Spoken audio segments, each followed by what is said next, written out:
Hello, my name is Peter Jacob. I'm a licensed social worker and the proud son of immigrants who came knocking on the door of liberty for the hope of a better life. My parents left everything behind with little more than a few bucks in their pockets and the promise of a better future for themselves and their children. They knew that in America, their kids would have a fair shot at a good life, regardless of their wealth or status. America was built on that hope, on that opportunity. But it was different back then. You see, back then, the middle and working class actually had a seat at the decision-making table.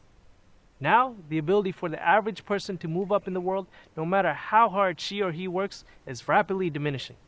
For the first time in our history, the generation being born right now is expected to have a worse life than the one preceding it. Why is this happening? Why are the cards stacked higher and higher against the average person? Well, our entire political process is flooded with tens of billions of dollars in special interest money, and they drown out the voices of the voters. When big pharmaceutical companies give millions to campaigns, are those politicians going to pass legislation that keeps drug prices lower for average Americans? When bankers spend millions lobbying Congress, are laws going to get passed that prevent banks from robbing us of our homes and livelihoods like they did in 1929 and then again in 2008? When polluters pump billions into making sure their executives have high-ranking positions in government, are we able to do anything about climate change? We need to change this. That is why I'm launching an exploratory committee as the first step in a run for United States Congress in 2018. Because we need a new kind of leadership that works for everyone. Our historic run in 2016 saw us come closer to victory than any other campaign in recent history. This year, we are ready, and we have a national network of supporters who want to see this district flipped. Meeting and speaking with thousands of you made me realize that this isn't about politics or liberalism or conservatism. It's not about red or blue. It's about taking back our government. Democracy cannot be a spectator sport. It's time for all of us to get in the game and fight forward. Join our campaign today. Go to our website, www.jacob2018.com, and join the conversation on Facebook, Twitter, Snapchat, Instagram, and Reddit. Together, we will inspire vision and hope. Together, we will create progress and prosperity. And together, we will ensure the American dream for generations to come. Wow. Good evening, everybody, and welcome to We the People.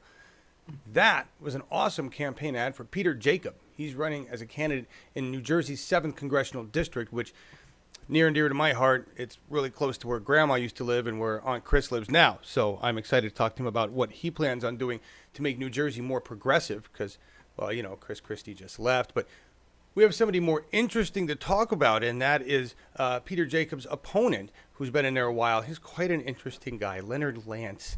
Really excited to talk to him about that. Peter, just the reason we're a little late is he was just out at a forum, and I'm really excited to talk to him about that and what he's got going on. Peter, thank you for joining us on We the People tonight.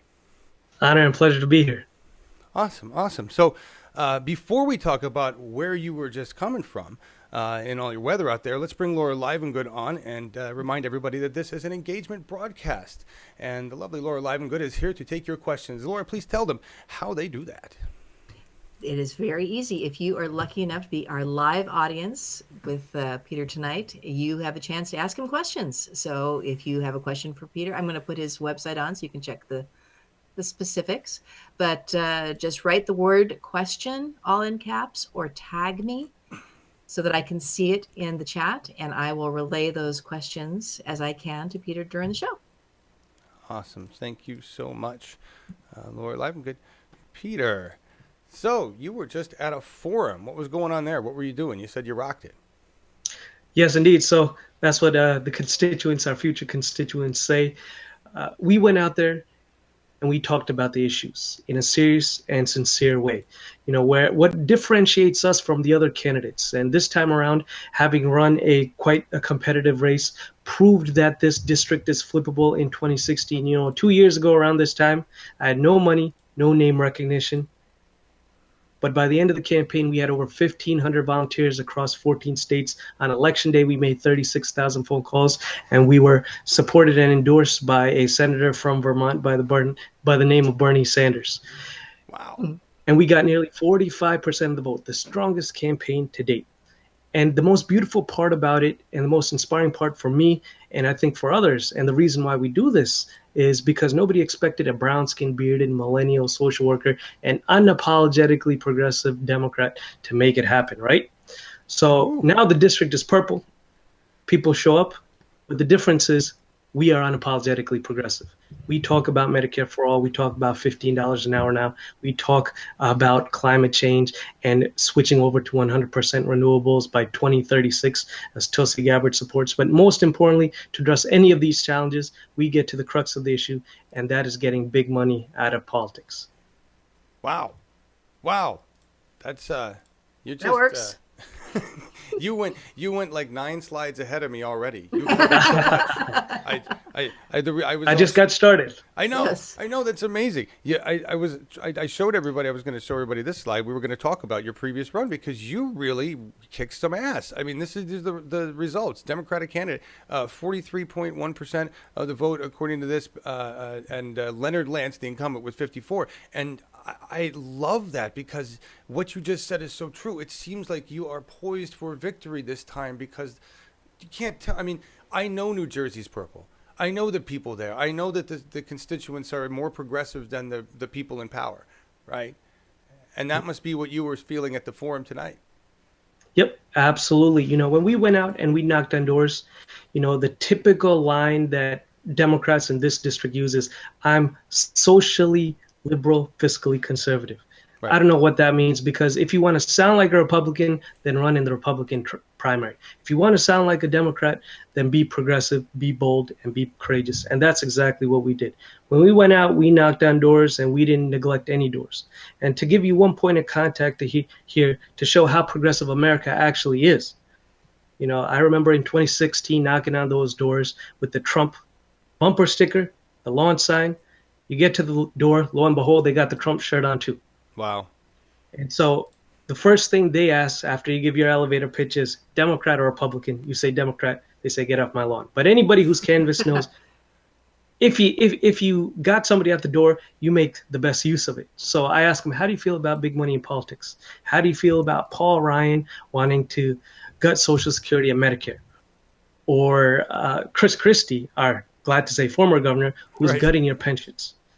Or the wars and the continued intervention. All of a sudden, they all are progressives at heart. Because at the end of the day, they say, you know what? I'll consider voting for you, or you got my vote. And that happened 7 out of 10 times. I kid you not. That says a lot. And if Trump voters are that progressive and Tea Party folks are that progressive, then the Democratic Party has no excuse. We need to reinvest and restore those values of the Great Society and New Deal. And that's exactly what our campaign is about. That's awesome. That's really good to hear. It's nice to hear because, and I want to show everybody your area here. Actually, that's not the right map. Here, take a look at this map, everybody. This is where his district is, and it's Union and Somerset counties basically is your area. Do you have a very gerrymandered district like most? Gerrymandering is an understatement.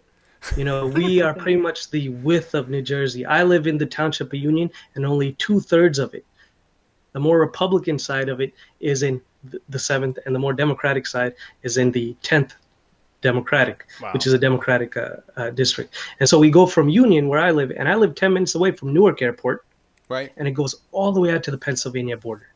Wow. It's a huge district, but I've come to grow and love the people, the land, the air. I wouldn't, in all honesty, have it any other way.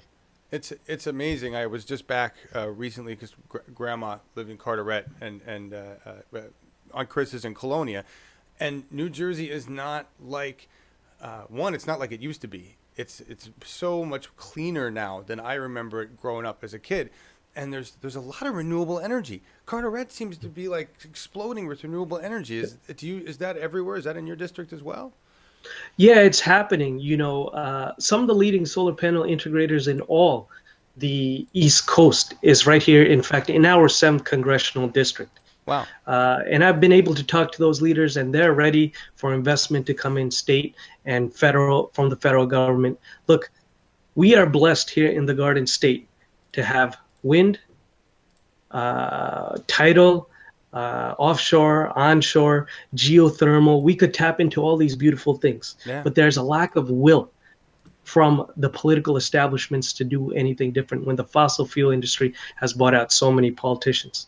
And so what we want to do when we win is to become that leader. We want to be that shiny green emerald on top of the hill that not just the state of New Jersey, not just the United States, but the globe looks towards for green, clean, renewable energy. And we could have the Garden State live up to its name. We could turn it green again. That's awesome. I want to stay on this for a moment and talk about. You said you were a fan of Tulsi Gabbard's plan to go full renewables by 2026. Was that the date? 2036. 2036. Okay, I was like, wow, yeah, 26 is pretty. That's bold. Yes. 36, I Yeah, can yeah. see that. Bit- Although we need it sooner the better. I just want to get your opinion on it. I mean, you're out in Jersey, so I know you have experienced some serious extreme weather in the last couple of years. Where do you feel we are on the doomsday clock of climate change? What do we need to do to save this planet? we should have acted yesterday. And you're absolutely correct. New Jersey, we were devastated by Sandy. There's thousands of families who still haven't recovered.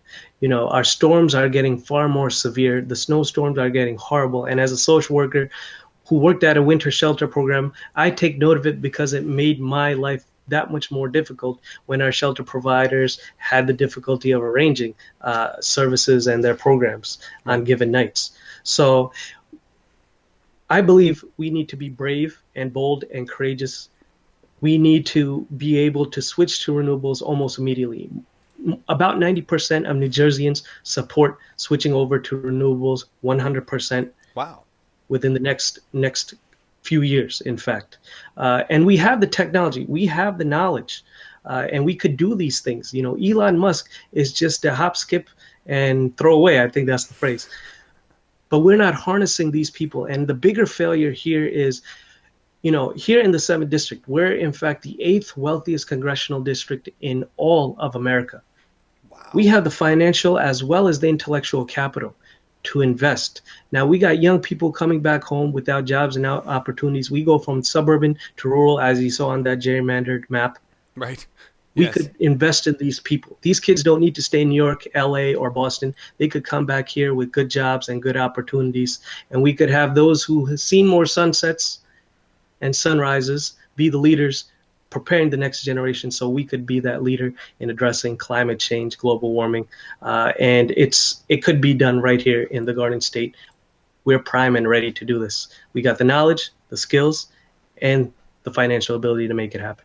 That's amazing to hear. It's so good to hear. And we're looking at from your website about environment. And I just want to, one of the bullet points here, Peter Jacob supports extending subsidies for clean, renewable energy solutions and expanding educational opportunities for the workforce. Two things about that.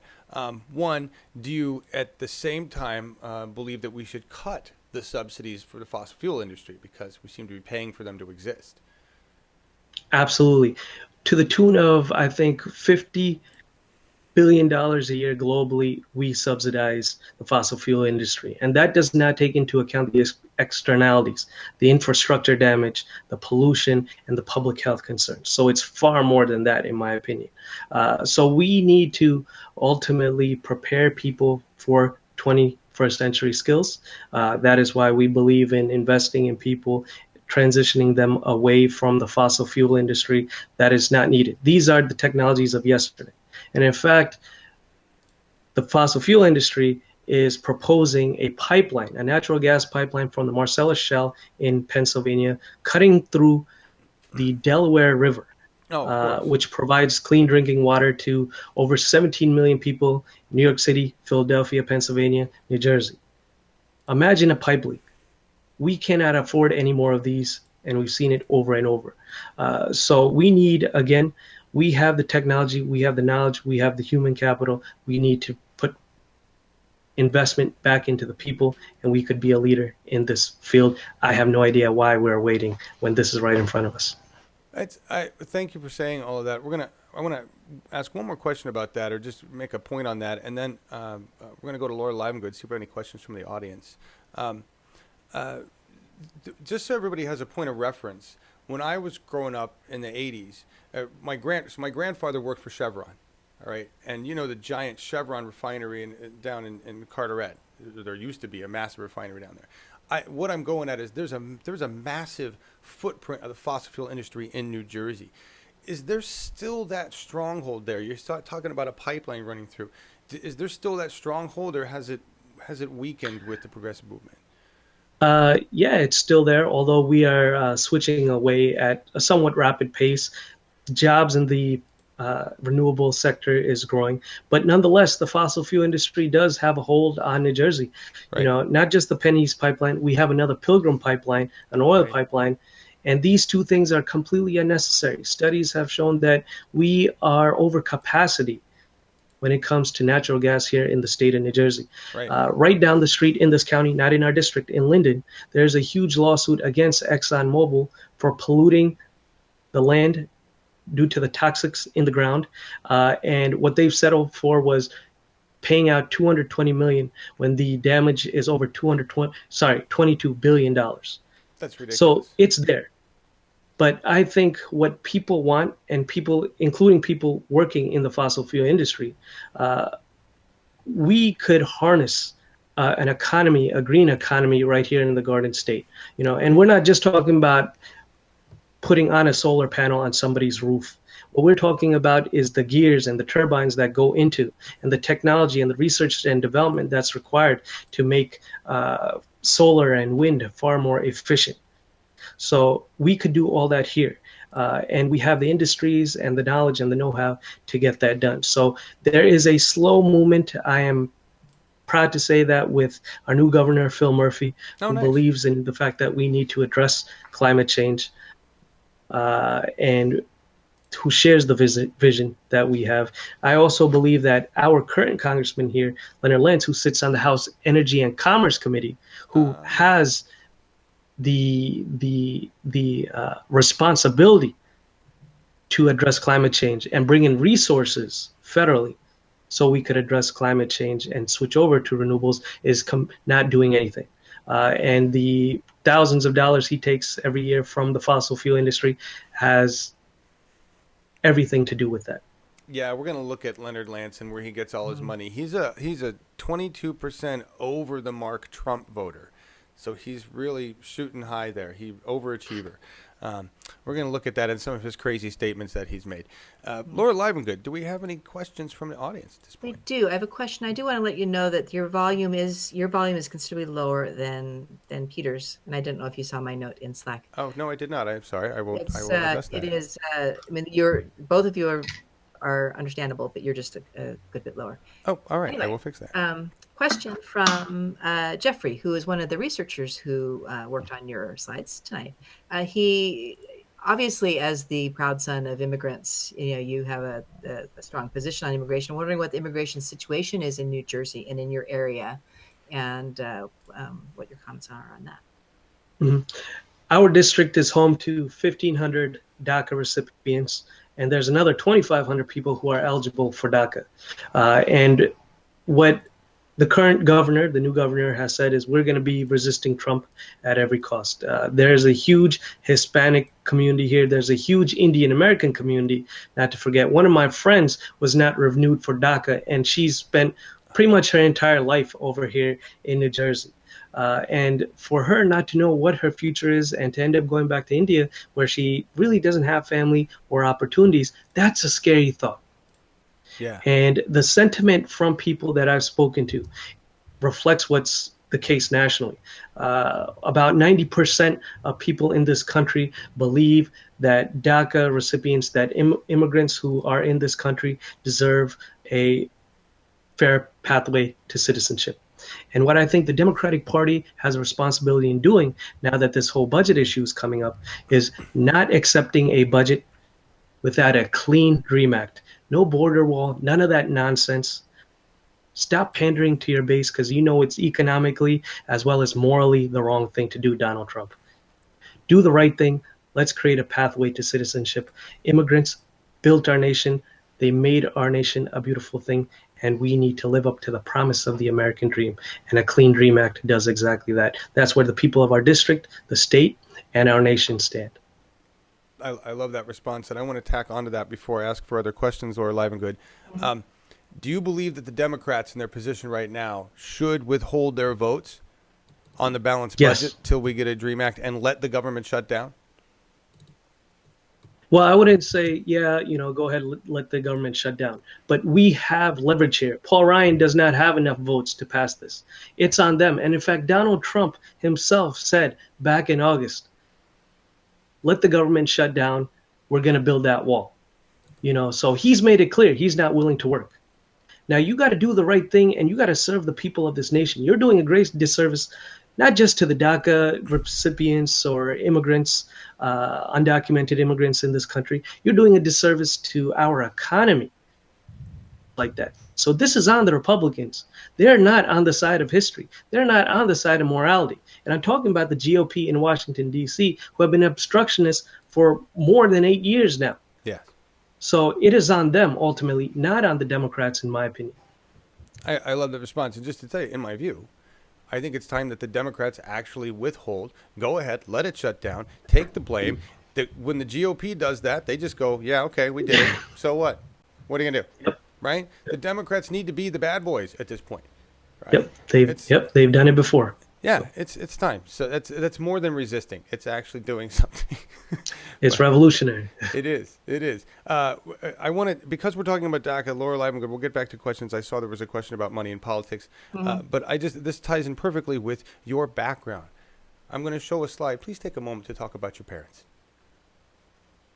And how you got here, and there's what I'm referencing is I was once one of the tired, hungry, and poor. The Lady Liberty reached out over 130 years, being able to serve my country and keep the torch of hope lit for future generations. That's my American dream, Peter Jacob, and it's a picture of you as a kid. It's a wonderful picture. I'll show everybody here. Oh gosh, you're embarrassing me now. Come on. No, I mean your dad and mom are super serious in this picture, and I don't know what you're staring at there. You're just not paying attention at all. It's a typical people of color photo. We're not too good at smiling. So it's awesome. It's beautiful. I love this picture. Yes, indeed. I gotta admit, yeah. So my parents raised in India. I was born in India. They left everything behind. They packed up all their stuff, and in '86, when I was about 6 months old, they just had $20 in their pocket, and they arrived in the United States. Wow. They were able to purchase a beautiful home. They started a small business. We do security systems, alarms and cameras, that type of security. Put their children through college, and today I'm proud to say we live the American dream.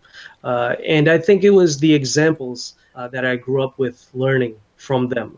One story, I'll share two stories if I may. Please. The first is when I was about 9 years old, and we've been blessed to have so much in our lives from this country. I saw the challenges that poor kids who were sick, homeless, and living on the street were facing. My mother told me, this was when I was 9, save some money, there's none, and send it to her.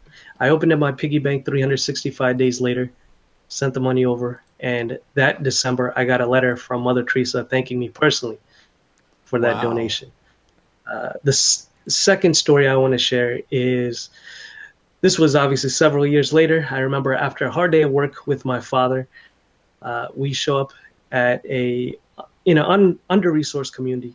There's a board meeting, and a guy with a suit and tie from a large corporation, he walks up to us in a snarky voice. He says, "How did you get this contract?" And I'll always remember my father's response. He said, "We are not greedy. We are not greedy." And I think that encompasses the actual spirit of what it means to be a business person in America. And why I share these stories is because that is what instilled in me that sense of compassion, integrity, and service to our greater community. And that's what led me to be a social worker. That's what led me to give back to our nation. That is an awesome story. We are not greedy. That should be the mantra of the progressive movement. Yes, indeed. It really should be in at least a capitalist society. That's beautiful. Thank you for sharing that. Laura Livengood, any other questions from the audience? Yeah, well, Christopher was asking, and I think that this is a pretty basic plank for a brand new Congress candidate, but about your stance on money and politics. And maybe, his larger question is, what role do you feel restoring democracy plays in solving the issues you believe need to be fixed? and then tagged on, what is your stance on money and politics? I love you guys when you try and put two questions in at once. So let me start off by talking about money and politics, and maybe I'll bring it all in together. Awesome. The crux of the issue, the fundamental problem, the fact that you have so many incidences of gun violence where kids actually die. You know, we are 5 years past Sandy Hook Elementary School, yet we do not have what 90% of Americans want, and that is universal background checks. The fact that every Democrat nowadays goes out and says, we need healthcare as a human right. But the only way you ensure that is through a Medicare for all single payer system. The fact that we don't have that either. The fact that we can't raise the minimum wage to a livable wage. You know, I always say your income determines how you live. It shouldn't determine if you live. And we raised the minimum wage, and every single time we've done that, our economy flourished. The reason we can't do this or address climate change, address equal pay for equal work, name the issue. It goes back to the role of corrupting money in politics. And a tsunami of money floods the pockets of politicians and ultimately drowns out our voices. I'm proud to say that right here in New Jersey in 2014, Princeton University found out from a study across decades showing that the average voter, the everyday person, the bottom 99% have a statistically insignificant impact on our government. But that 0.1%, they have all the influence on our government. Corruption has been made legal in our nation. And so what we need to do is one thing is overturning Citizens United. We need a constitutional amendment, and we're going to join that fight when we get to Congress and working to get people together to address the fact that corporations are not people and money is not speech. But more importantly than that, I believe we need to address what our world looked like pre-Citizens United. You know, the fact that lobbyists will still exist even if we get a constitutional amendment. We need to limit lobbying or limit the influence of lobbyists. We need to limit the amount of campaign contributions and the way they're being contributed by all these secret organizations like Americans for Progress, quote unquote. And we need to close the revolving door. And there is one act that's been put forward, and there are 5 municipalities in the state of New Jersey and many others throughout the country who've already passed it as a resolution. It's called the American Anti-Corruption Act by Represent.us. And this is what we ultimately need to pass to put an end to the ridiculous amount of money that controls our elections. Because these days, politicians are not elected, they're bought. Absolutely. Yeah. Absolutely. That's why we had a great response. And I was showing your post on MLK Day about the freedom budget and how it ties in with your People's Platform, which to me is kind of the outline of putting to action a freedom budget, right? Yep. I'm glad you brought it up. This is actually the vision going back to FDR in his 4th term.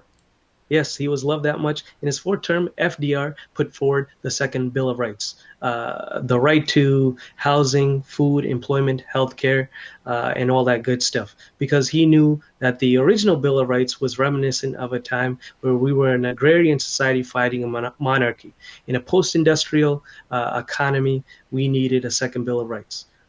20 years after FDR's death, one of the organizers for the March on Washington for Jobs and Freedom, where Martin Luther King gave the I Have a Dream speech. And we often forget the jobs and freedom part, not by accident. Right. You know, one of the organizers, A. Philip Randolph, penned this along labor organizations, and he called it the freedom budget. And it's pretty much a right to good employment, a right to fair wages, a right to housing, food, shelter. These are things, healthcare. These are things we could do in America. And unfortunately, MLK's assassination, Robert Kennedy's assassination, and JFK's assassination, all this was, and the Vietnam War was a huge, pretty much punch to the gut for the progressive movement. And with the arrival of the Powell Memo and St. Ronald Reagan, it put the nail in the coffin.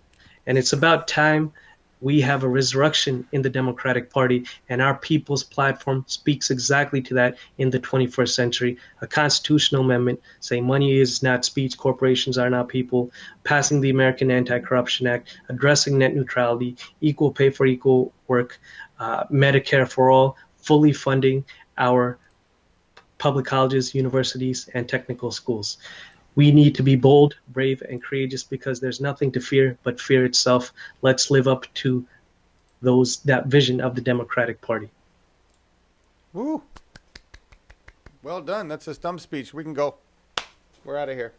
That was awesome. No, I appreciate that. That was really great. And it's good to hear you talk about what it was, the dream was lost, because I'm 48 years old. I was raised to believe, my history books taught me that the 60s were a time of upheaval, not because of political unrest, not because we were seeking that progressive movement, but because hippies wanted to do drugs, rock and roll, and there was something about the Vietnam War. That was the whitewashed version that I got, and it's so cool today to watch the progressive movement talk about what was lost during that time and how we're going to get it back today. So thank you. Mm-hmm. That was inspiring. Yeah, absolutely. And it's what I'm getting today myself. But that was the era. We passed the Civil Rights Act. We put a man on the moon. We passed Medicaid, Medicare, and even bilingual education was a thing. The reason that my family could come to this country was because of immigration law, LBJ, passed in 1965. So there you go. We even started it work, and we invented the internet in that age. So yes. It was a beautiful time. Yes, thank you. Plus, Jimi Hendrix. So. Yeah, all right. Yeah, I give you that. That's awesome. And everybody, I know my audio has been a little weird. I'm trying to adjust. So the problem we're having is that when I turn it up, it kills Peter's ears. So we need to make sure I'm not killing Peter here. We can't have a deaf politician. We have too many of those already. Well I want to. Thank you. I want to talk about this. We're gonna move on for a second. This is a tweet you talked about how your guy Lance, he's great. Rep Lance sent out this attack ad mailer, ends up becoming free and mostly positive advertising for our campaign. Tell me about this. What did he do here? So this was great. So he sends out this mailer.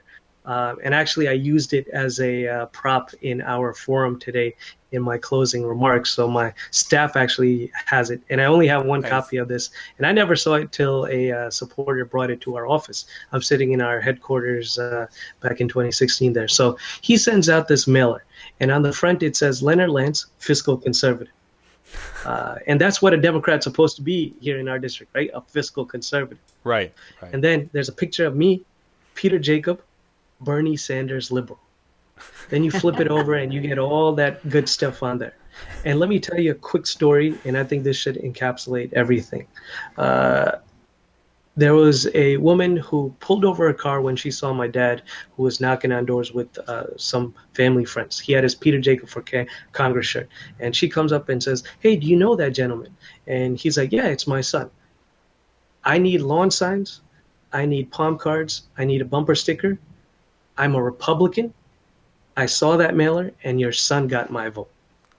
It says everything you need to know. So these issues in our fiscally conservative district, who's scared of big government and the boogeyman and whatnot, these issues actually matter. These issues actually we could actually win on. So this completely backfired on Leonard Lance. Absolutely. This became free and great advertising for our campaign because it said, hey, your option is a person with integrity who has a sense of conviction and who has a plan. It's not just anti-Lance, anti-Trump. We have a vision and a platform for a better America. That's an awesome story. Thank you, because that's costly mailers, and you didn't have to print them. I think our campaign sent 2 mailers, but that was the best one, and it came from our opponent. Right. I mean, that's awesome. Do you get the feeling? I mean, we're going to talk about endorsements because you've got several from progressive organizations. But Bernie Sanders, I mean, he inspired me to get going on this, and that was really when I woke up in politics. Do you get the feeling that in New Jersey, in your district, that we've gone from fearing the term social or socialism to going, that all sounds pretty good, let's get on it? I think among young people, it's not a word that strikes fear in people. I think it's also a historical age type of thing. But Yeah. in my conversations, and somebody actually brought this up a week ago while I was attending a meet and greet. How do you define yourself? And the labels, we get so caught up in the labels. Progressive is one that I prefer, but it is ultimately, we are all across the political spectrum, but the fundamental things that we all believe in are those values of ensuring a democracy and an economy that works for all of us.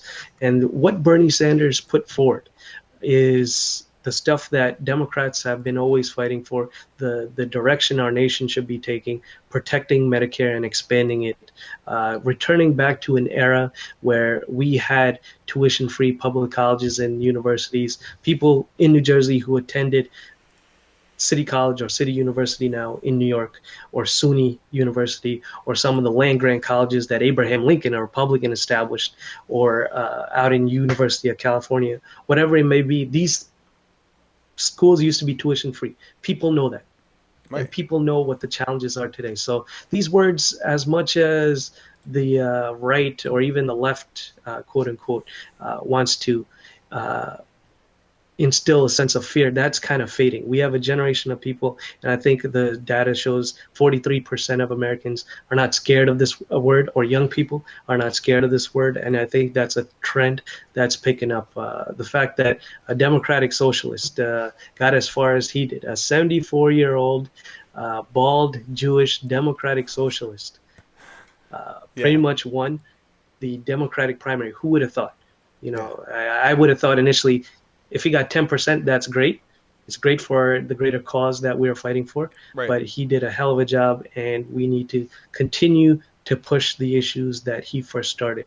And let me also add this. We can't put this on Sanders. Sanders is taking a lot of heat from the left, right, up, you know, the middle and whatnot.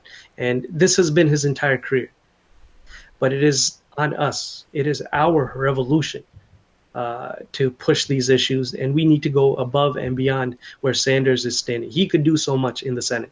It's really on us to put pressure not just on him, but the entire Congress. And we need, this maybe a segue into our endorsements and stuff, we need a brand new Congress. We need Justice Democrats. We need a brand new slate of people who live up to the values of not just the Democratic Party, but what the spirit of America is about. And so I totally believe we need to put an end to this centrist, corporatist, pseudo right-wing Democratic Party. It does not work. The socially liberal, fiscally conservative, we've tried this in this district plenty of times. And the only person, or rather I should say, the only movement that's resonated is our own. And so that's what we need to fight forward with. That's awesome. Fantastic. And yeah, it segues right into the endorsements. So you mentioned brand new Congress. You mentioned Justice Democrats. Both of them have endorsed you. I know Our Revolution has endorsed you locally, and they're probably withholding the national for later because they do that anyway. Fantastic. You mentioned Phil Murphy, and I just want to, he's the governor now, right? And he got your back. How do you feel about Phil? Is he a true progressive? Just somebody we can work with. So this is what I respect about Phil Murphy. When he came out, nobody knew really who he was, and he had the cards kind of stacked against him, but he did the work. He showed up everywhere. I remember meeting him, and that photo was way back in January of 2016. So he definitely did the grassroots work. People have concerns with his Wall Street background, but people also had concerns with FDR's background. FDR was a 1%er economic royalist, but he came around and he changed America, and he was revolutionary. in what he did. And I have the same hopes for Phil Murphy. When Phil Murphy ran, he ran on $15 an hour now, marijuana legalization, Wow. and a lot of other progressive stuff, a millionaire's tax, for example. There's a slew of Wow. things. Wow. And in his first day of office, he passed equal pay for women I saw that. for all state employees. So he could have, going into the general election after the primary, moved a bit more to the center like some of his predecessors have done. Right. But instead, he's remained progressive and he is fulfilling those promises. I hope he addresses climate change. He says no to the Penny's pipeline and brings investment. But I want to remind the people of New Jersey this. You know, when Barack Obama was elected, we say, oh, great, Bush is out, the Republicans are out, we got Barry now, you got it from here, right, Barry? Thank you. We can't do the same thing for anybody, including myself. We need to put pressure on Phil Murphy, our Democratic legislature, myself when we get to Congress, and our congressional delegation here in New Jersey and throughout the country. They need to do the right thing, and they only respond to us. We need to fight forward. We can't always be anti-Trump. We need to be for things, and we need to be for that bold vision that we are putting forward in our people's platform. And so it is on us. You know, democracy is a two-way street. Yes. And there is a saying at the founding of our nation, eternal vigilance is the price of liberty. Always and always be involved. That's the only way we push forward and have a representative government. That's fantastic words. I'm glad you mentioned all of that, because we're gonna get into your opponent, Leonard Lance, and some of the things that he has to say. But I just want to piggyback on that, because I think we had to learn that the hard way. I had to learn it the hard way. Senator Sanders can't do everything. You can't do everything. And my job as a citizen begins when I elect a progressive.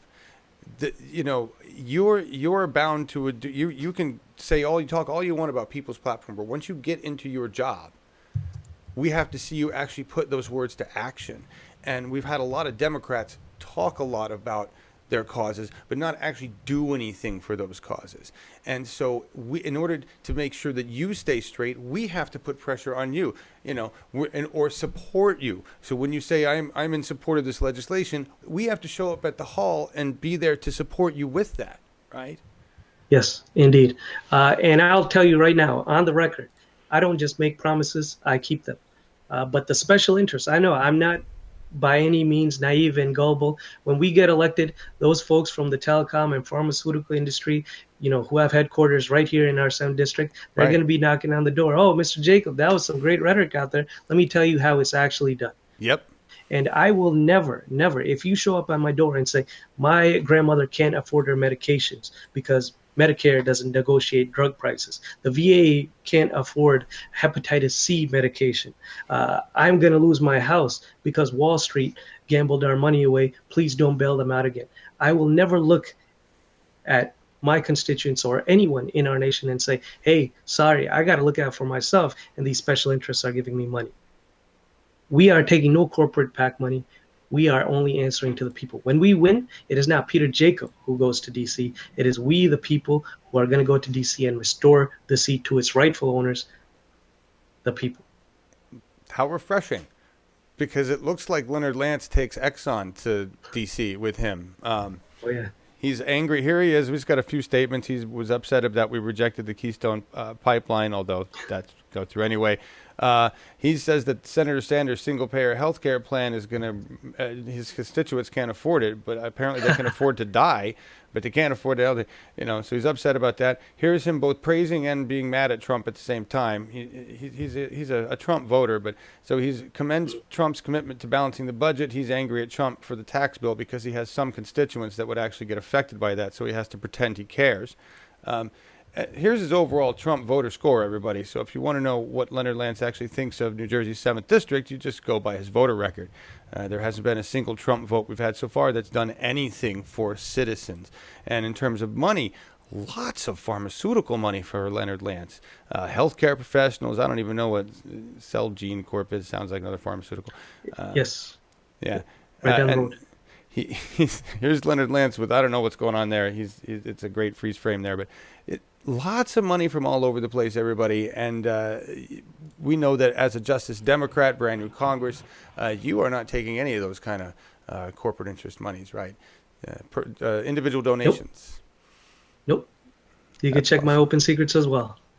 Yes, we did. We did. It's quite a normal campaign. It's unfortunate that we have to raise large sums of money for you to campaign at this point, but Yes. it's something we need to do. I want to talk about that real quick. Tell everybody, what do you need for support in New Jersey? You need ground force? You need volunteers? All of the above. We do need money to get those actions going. Yes. Our strategy is a digital strategy. We are running a 21st century campaign, Nice. and we were actually ahead of the curve. We were ahead of the Democratic Party even here. I remember a Democratic county chair person once saying that last year, this guy pointing to me, to a group of people, this guy has more volunteers than he knows what to do with. We got 6 counties. We had everybody in every county doing work, and in every single office. And some counties we took major leadership roles in, because on the digital side, on using NGP van and stuff, we knew what we were doing. We had a fisherman from Massachusetts, Maine, join us. We had Nice. people from the Bernie campaign, people who were intrinsically motivated to get involved. And we need you. We need more of that. This time around, we're facing a primary that's not going to be easy. There's other people who have outraised us. And we're going to need to prove something here, that we're not going to have to rely on dollars and the campaign industrial complex to actually win. So we need your help at home, to go to our website, jacob2018.com. Yes, give what you can, because every dollar is invested and used wisely in our campaign to put out those ads, to put out those mailers, and to do all that digital stuff. But we also need you to sign up, to make those phone calls, to come out, knock on those doors. Throughout the nation, you could do something. You may not be able to vote, but you could do anything a voter can do, minus the voting part. So we need your help. We could win this district. We proved it last year. We Yes. got the name recognition and a base of supporters. Put us over the edge. Let us be your representative, because a voting Congress is not just for the 7th or the state of New Jersey. It is for our nation, and sometimes arguably for the world. Well said. So Well said. jacob2018.com, and you could do that. And we've been showing those links, and we're dropping them in chat. And it's just honestly, I see a lot of races. We've interviewed a lot of people on the show, and a lot of them, like, that's a long shot, and we're hoping that you win. You really are. It's less than 10 points. There's no way that Trump and the Republican Party have done Leonard Lance any favors in the last year. So he can't be looking good. You get some ground force out there. You've got this. Yep, I mean, indeed. really. And I'd say this: Leonard Lance sure as hell sounds like a Democrat. He's on MSNBC and NPR. This was a guy who, back in, I believe, May of 2016, said, and I quote, and he was the first one to say this in New Jersey's congressional delegation, "I enthusiastically support Donald Trump for president." Oh, nice. Yep. And then in our debate, he says, "Oh, I like Bill Clinton, and I think Secretary Clinton will be our next president." So he is an everything to everyone type of guy who swings with the wind. We deserve better than that. We don't need politics. We don't need games. We need people who actually go out and serve. I respect honesty. I respect those who do the right thing at the end of the day. Lance at one time was pro-choice, pro-environment, pro the people of his constituency. But now he's pandering to the right as it becomes partisan and extreme, just to hold on to his seat. We deserve better for our district, our nation, and our world. Wow. Well said. Well said. We've got a little bit of time left. Laura Livengood, do we have one more question from the audience? No, you're shaking your head? No? Nope. No Wow. more questions. Great, but you are impressing the heck out of everybody, even the people who are not easily impressed. So well done.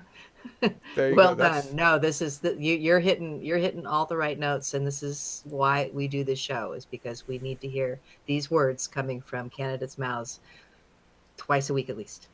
Absolutely. Absolutely. Well, this is great. We're gonna. I just want to show you one more thing. We talked about Chris Christie. This is my favorite meme. You've seen the beach chair meme, right? Oh yeah, yeah. So he's gone. Do you think? How soon do you think it'll be before? Because cannabis is one of my core issues. All right, and out here in Oregon, I'm pretty lucky. How long do you think it'll be before movement on that with Phil Murphy and government? So there's a state senator that overlaps in our district who's been pushing this issue, who's gone out to Colorado, studied it. We are very fortunate here in the Garden State, again, to have a lot of farmland, and not just cannabis. I think we should also talk about legalizing industrial hemp. Yes. There's a lot of benefits there as well. And I think in our 7th district, having that capital in the pharmaceutical industry here, meaning not these big pharma corporations and tax dodgers who could care less and who just want to make a quick buck off of it. But I think we need to do this the right way. I think we need to do this carefully. You hardly ever hear of pharmaceutical startup. And we have the capital, again, to do that. And I'd like to see our mom and pops, our young folks, people within the district who have the know-how to be the leaders in this. I think we could do it almost immediately, almost tomorrow. Other states have set the example, but I think we need to do this the right way so that the people are in power and not the big pharmaceutical industries who are going to continue to push the opioids and whatever they want to do, because the benefits of cannabis are quite obvious, and it's going to negate half the medications, half the poisons, I should say, rather, that they're pushing us to begin with. So absolutely. I hope it's people who power this. And again, this is why the people, need to be ahead of this and not let the industries, because if we're not in the ears of politicians, you damn well right better be sure that the special interests and the corrupted interests are. Yeah, and we've talked about it before. Even if you get into office, the people that are going to be talking to you the most are the people that are going to influence you. And so, we the people need to make sure you hear from us all the time. You've been awesome, Peter Jacob. I am really excited. I want to have you back talk more. When is the primary or the caucus? Which guys do you guys do? We have a primary. The primary is June 5th, Tuesday, June 5th. Same as California. Yes, same as California. If only we were as cool and as popular as California. People would be paying a bit more attention, I think. But yeah, very important race here. We could win this. We proved it. We need your help to make it happen. This has been awesome with you guys. And June is right around the corner. We need your help now. Jacob2018.com. Can't say it enough. Thank you so much. Thank you, Laura Livengood, for being here and doing all this with us. Of course, always. Now, just so everybody knows, normally we would have had a song from Jacob, but there was some back and forth, and Jacob was really busy, and the song he picked was not okay by YouTube. So in the interim, our German music box champion, Marcus, chose a song for you based on your initial selection. So... but honestly, I've never heard of the band or the song. For King and Country, Fix My Eyes. Are you familiar with them? Say that again. What was the... For King and Country, Fix My Eyes. Sounds interesting. Well, I love music, so I'm open ears. This could be your new theme song. You never know. Yes, you're right, Laura Livengood. It's a Marcus choice. Yes. Thank you for being with us, Peter Jacob. We're going to show links to all of his stuff, to where you can donate, where you can volunteer, where you can help. This is the kind of progressive movement we need. You're the kind of person we need in office. Thank you so much for coming on our show. Will you come back? Absolutely. Awesome. Thank you. Good night, everybody.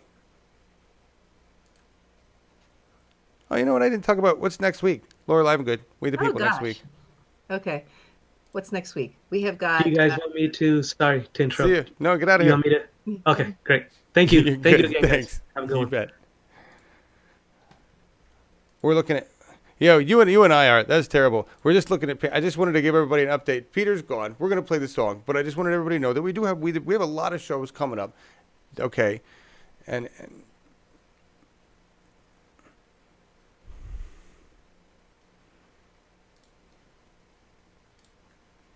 there you go.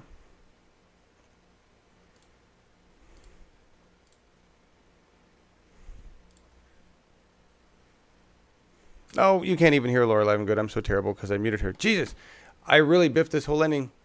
I did. I just wanted to...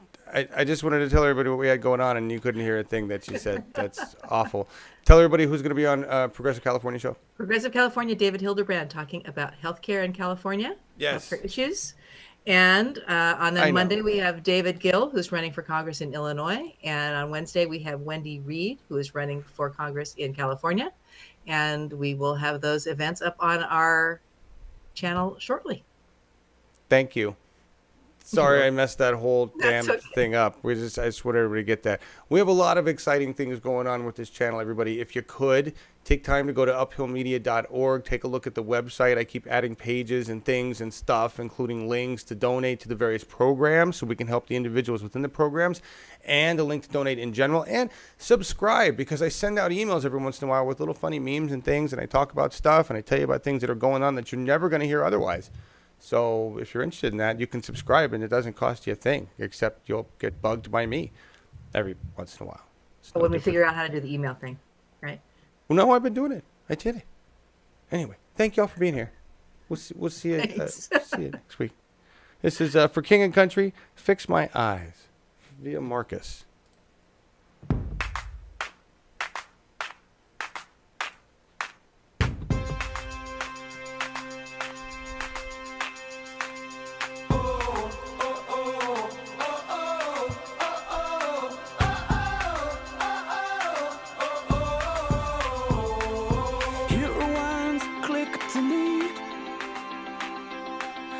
Face to face with the younger me. All of the mistakes, all of the heartbreak. Here's what I do differently.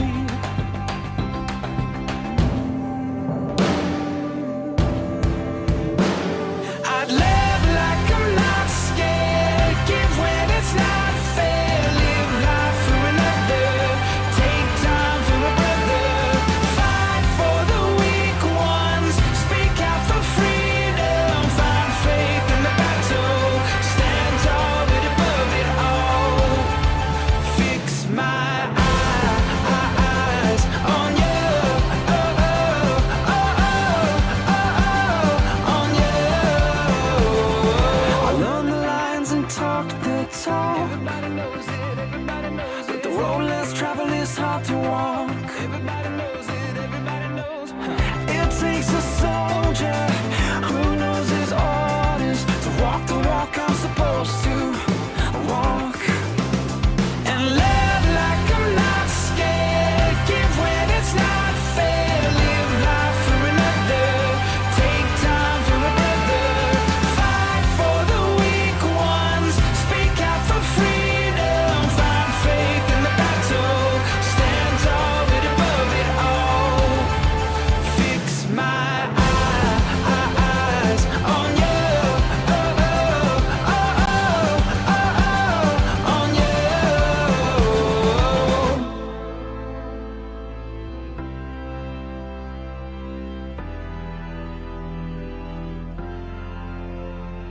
The things of earth are dimming in the light of your glory and grace.